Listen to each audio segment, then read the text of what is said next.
नमस्कार। Credible history के इस नए एपिसोड में आपका स्वागत है, अभिनंदन है। 23 मार्च 1931 यानी वो दिन जब शहीद आजम भगत सिंह, राजगुरु और सुखदेव को अंग्रेजों ने फांसी पर लटका दिया था।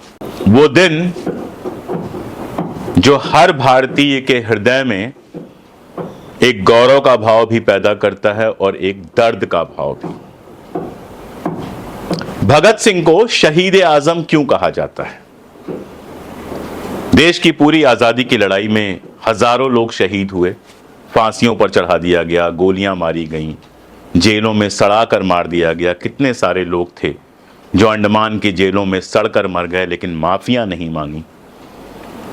कितने सारे लोगों की संपत्तियां कुर्क कर दी गईं, पेड़ों पर लटकाकर लोगों को गोलियां मार दी गई 1857 से लेके, बल्कि आप अगर उसके भी पीछे जाएंगे तो जो संथाल विद्रोह से लेके और भी विद्रोह जो आदिवासियों के हुए, लोगों के हुए, उससे लेकर 1947 तक हजारों हजार लोगों ने अपनी जान दी थी देश की आज़ादी के लिए। फिर ये सवाल उठता है कि आखिर हम भगत सिंह को शहीद आजम क्यों कहते हैं? उसके कारण हैं और बहुत पुख्ता कारण हैं। भगत सिंह आप जानते हैं पंजाब में जन्मे थे और उनका जो पूरा परिवार था वो क्रांतिकारी आंदोलन में लगा हुआ था। उनके चाचा सरदार अजीत सिंह, उनको जाना जाता है, जो किसान आंदोलन वहां पर शुरू हुआ, उस आंदोलन के लिए 1907 के आसपास जो किसान आंदोलन शुरू हुआ था, उस आंदोलन के लिए उनको जाना जाता है। पगड़ी संभाल जट्टा जो अक्सर गाया जाता है, वो सबसे पहले उनके आंदोलन में ही वो गीत जन्मा था। उनको ये भी श्रेय दिया जाता है कि लाला लाजपत राय को पहली बार किसान आंदोलन में वही लेके आए। सरदार अजित सिंह, सूफी अंबा प्रसाद, इन सारे लोगों ने पंजाब में वो किसान आंदोलन शुरू किया था, जिसके बाद अजित सिंह को गिरफ्तार करके बर्मा की जेल में भेज दिया गया। लौट के आए, उसके बाद भी उन्होंने हार नहीं मानी, लड़ाई चलती रही और फाइनली जब स्थितियां बहुत खराब हो गई तो वो विदेश चले गए। और ये एक अजीब सी कथा है कि सारा जीवन उनका विदेश में बीत गया। बहुत कोशिश की गई कि उनको देश में लाया जाए, लेकिन विदेश में रहकर ही वो आंदोलन चलाते रहे। अंत में जवाहरलाल नेहरू के प्रयासों से 1947 में जाकर वो हिंदुस्तान लौटते हैं और जिस दिन देश को आज़ादी मिलती है 1947 की 15 अगस्त को, उसी दिन उनका देहांत हो जाता है। ऐसा लगता है कि अजित सिंह शायद देश की आज़ादी देखने के लिए ही जिंदा थे। यही नहीं, सरदार किशन सिंह जी जो भगत सिंह के पिता थे, कांग्रेस के साथ जुड़े रहे, पूरी जिंदगी क्रांतिकारियों की भी मदद की उन्होंने और आज़ादी की लड़ाई में अपनी तरह से योगदान किया। एक और जो चाचा थे, भगत सिंह के सबसे छोटे चाचा सरदार स्वरण सिंह, वो भी आज़ादी की लड़ाई में गिरफ्तार हुए थे और जेल में उनको इतनी सज़ा दी गई थी कि टीबी हो गई थी और बहुत बहुत कम उम्र में जेल से आज़ाद होने के बावजूद टीबी के चलते उनकी मृत्यु हो गई थी। भगत सिंह के दादा भी आर्य समाजी आंदोलन और आज़ादी की लड़ाई के आंदोलन से जुड़े हुए थे। लेकिन परिवार सबसे महत्वपूर्ण नहीं होता है। भगत सिंह के जो अनन्य साथी थे भगवती चरण वोरा, उनके पिता तो अंग्रेजों के बहुत करीब थे, सर की उपाधि मिली हुई थी, लेकिन भगवती चरण वोरा का बलिदान भी कौन भूल सकता है। राजगुरु के पिता भी कोई क्रांतिकारी नहीं थे, चंद्रशेखर आजाद के पिता भी कोई क्रांतिकारी नहीं थे। परिवार का एक महत्व होता है, लेकिन परिवार ही सब कुछ नहीं होता है। भगत सिंह की जो भूमिका थी भारतीय क्रांतिकारी आंदोलन में, वो ये भूमिका थी कि पहली बार उनके समय में भगवती चरण वोरा, भगत सिंह और ऐसे तमाम साथियों ने क्रांतिकारी आंदोलन को एक वैचारिक आधार दिया था। नॉर्मली भगत सिंह को ऐसे याद किया जाता जैसे कोई नौजवान एक दिन उठा, बंदूक उठाई, 2 को मारा और फिर फांसी पे चढ़ गया। ऐसा नहीं था। जो पहला संगठन भगत सिंह ज्वाइन करते हैं, नौजवान भारत सभा, NBS, पंजाब में बना हुआ था।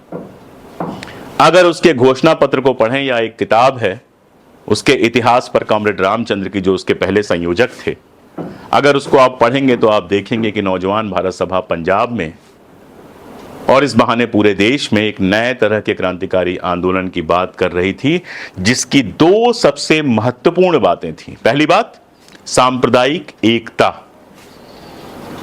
भगत सिंह अपनी शुरुआत से लेकर अंत तक सांप्रदायिक एकता के ऐसे पक्षधर रहे कि उनके अपने गुरु लाला लाजपत राय, जिन्होंने नेशनल कॉलेज बनाया था, वो जब हिंदू महासभा के साथ जाकर खड़े हुए तो भगत सिंह ने उनके सामने उनका विरोध किया। ये विरोध वैचारिक था। उन्हें उम्मीद थी कि लाला लाजपत राय सेकुलर रास्तों पे चलेंगे, लेकिन जब वो हिंदू महासभा की तरफ जाते हुए दिखे तो उन्होंने विरोध किया।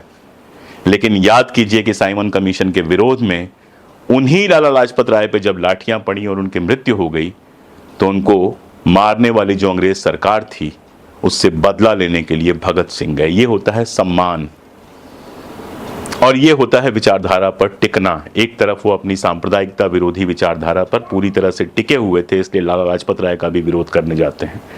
दूसरी तरफ लाला लाजपत राय के लिए उनका वो सम्मान था कि जब उनकी अंग्रेज हत्या कर देते हैं तो उसके विरोध में जाकर वो सैंडर्स को गोली मारते हैं और अंततः उसी अपराध में फांसी की सजा उनको अंग्रेज सरकार देती है, जो अंग्रेज सरकार के लिए अपराध हो लेकिन इस देश के लिए गौरव की चीज था।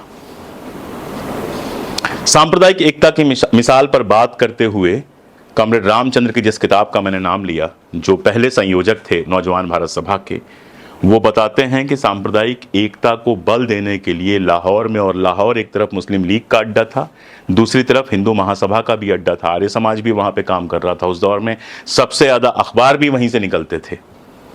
उस लाहौर में नौजवान भारत सभा के साथियों ने हलाल और झटका मीट, यानी मुस्लिम मीट और हिंदू मीट एक रेत के बनाते हैं और एक काट के बनाते हैं, झटका दे के बनाते हैं, इन दोनों मीट को वो एक साथ पकवाते थे और उसको हिंदुओं और मुसलमानों में वितरित किया जाता था। सब लोग मिल के खाते थे। यानी जो भेद करने वाली इतनी बड़ी चीज थी उसके खिलाफ ऐसा अभियान तो मुझे पूरी आज़ादी की लड़ाई के आंदोलन और उसके बाद आज तक दिखाई नहीं देता है। भगत सिंह के लेख चमनलाल जी ने संकलित किए हैं, उनकी डायरी है, अगर वो सब आप पढ़ेंगे तो समझ में आएगा कि सांप्रदायिक एकता उनके लिए कितनी महत्वपूर्ण चीज थी। सांप्रदायिक एकता के सवाल पर उन्होंने कभी कोई समझौता नहीं किया। और दूसरी महत्वपूर्ण चीज थी बराबरी की बात।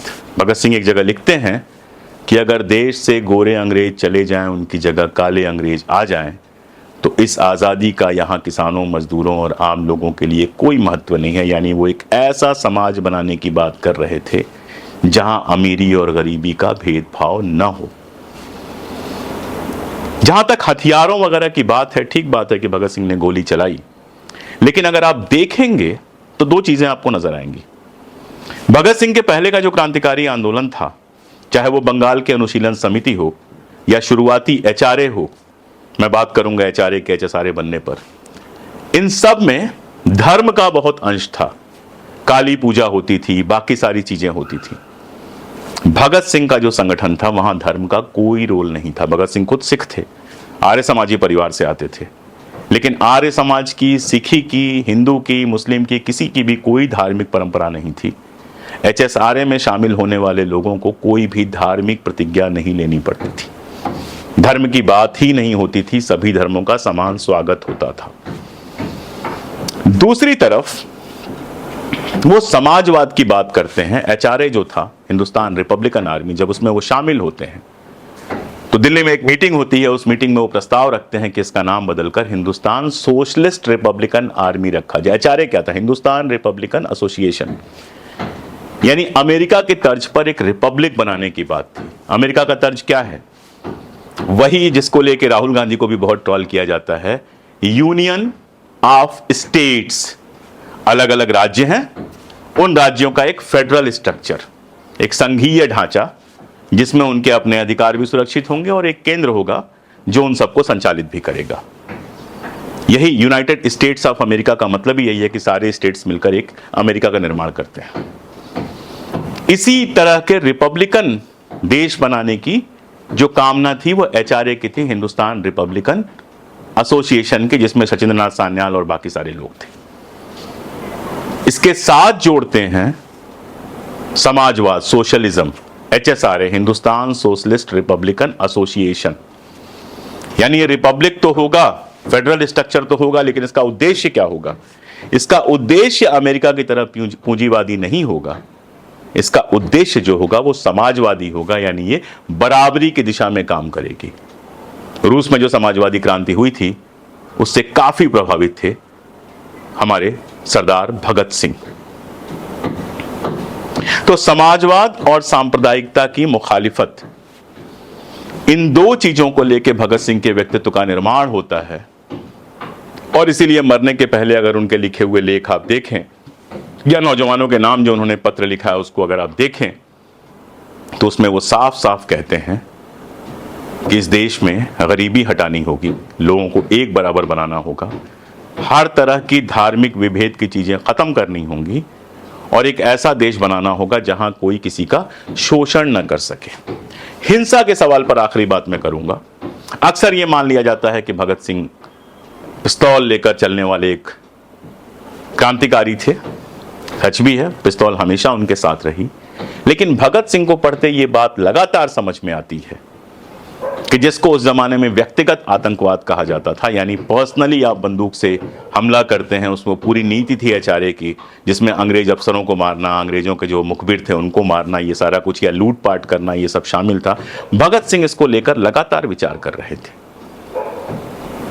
एक घटना आती है जहां पर पहली बार भगत सिंह को लूट में शामिल किया गया। आप जानते हैं कि क्रांतिकारी जो थे वो संसाधन जुटाने के लिए सेठों के यहाँ डकैती डालते थे। काकोरी कांड तो आप जानते ही हैं, जिसमें रेलवे में डकैती डाली गई थी और बहुत सारे लोगों को फिर फांसी हुई। भगत सिंह को ऐसे एक डकैती में शामिल किया गया।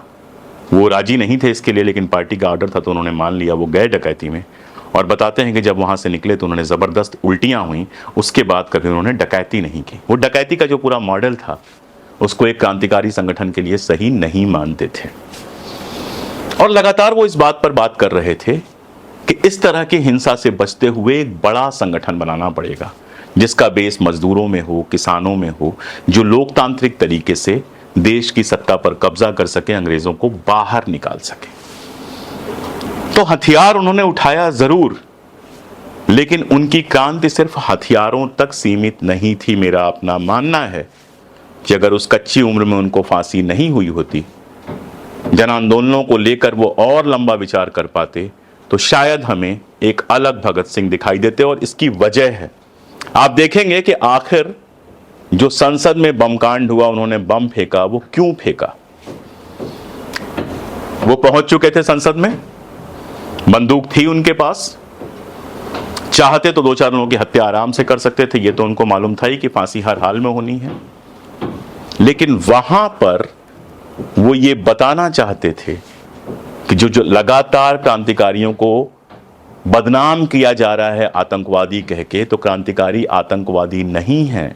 क्रांतिकारियों की अपनी विचारधारा है, अपनी सोच है, जिसके आधार पर वो एक नया देश बनाना चाहते हैं जो फेडरल रिपब्लिक भी होगा और समाजवादी भी होगा। इसीलिए वो एक ऐसा बम फेंकते हैं जिससे किसी को कोई नुकसान नहीं पहुंचता और पर्चे बांटते हैं। और उसके बाद कोर्ट में जो सारी दलीलें वो देते हैं, जो सारी बातें करते हैं, जो बाद में अखबारों के माध्यम से लोगों तक पहुंचती है, उससे उस जमाने में ये पता चलता है कि भगत सिंह की विचारधारा क्या थी।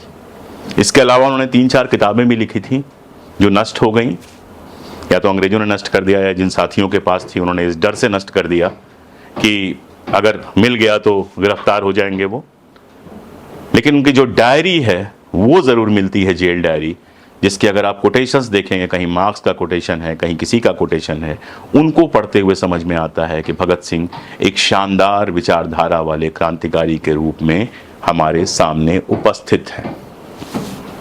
तो बहुत लंबी बात नहीं करूंगा, भगत सिंह पे मैं एक किताब भी लिख रहा हूं, बहुत जल्द आपके हाथों में होगी, जिसमें ये सारी बातें और विस्तार से होंगी।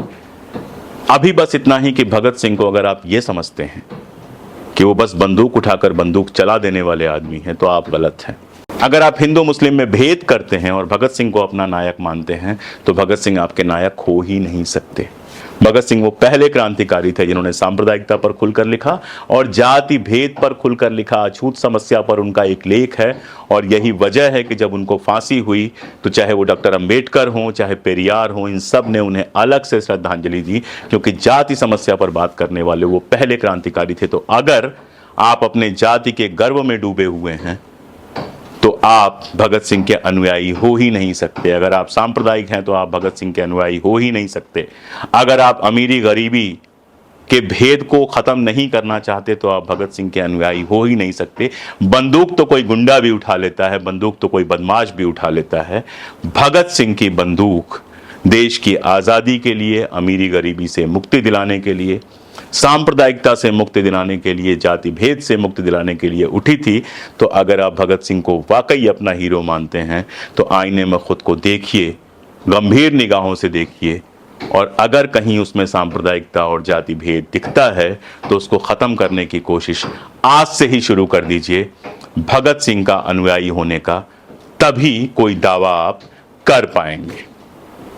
तो भगत सिंह के शहादत दिवस पर, भगत सिंह राजगुरु सुखदेव के शहादत दिवस पर क्रेडिबल हिस्ट्री परिवार की तरफ से, क्रेडिबल हिस्ट्री टीम की तरफ से और मेरी तरफ से श्रद्धांजलि, क्रांतिकारी सलाम, और उनकी जो नीतियां थी, उनकी जो सोच थी, उसको लगातार आगे बढ़ने के लिए हम संकल्पबद्ध होते हैं। आज ही के दिन हमने अपनी वेबसाइट शुरू की थी thecredibalhistory.com। अब उस पर हम लगातार लिखने की फिर से कोशिश कर रहे हैं, इतिहास को जनता के नज़रिए से तथ्यों के साथ बताने की हम कोशिश कर रहे हैं। इस कोशिश में हमारे साथ जुड़िए, सब्सक्राइब कीजिए हमारा चैनल, हमारी वेबसाइट लगातार देखिए, हमारा सहयोग कीजिए। अगर आपको बातें काम की लगती हैं, आप थैंक्स दे सकते हैं, सब्सक्राइब कर सकते हैं, ज्वाइन कर सकते हैं, और ये वीडियो जितनी दूर तक पहुंच सके उतनी दूर तक पहुंचा सकते हैं। शुक्रिया।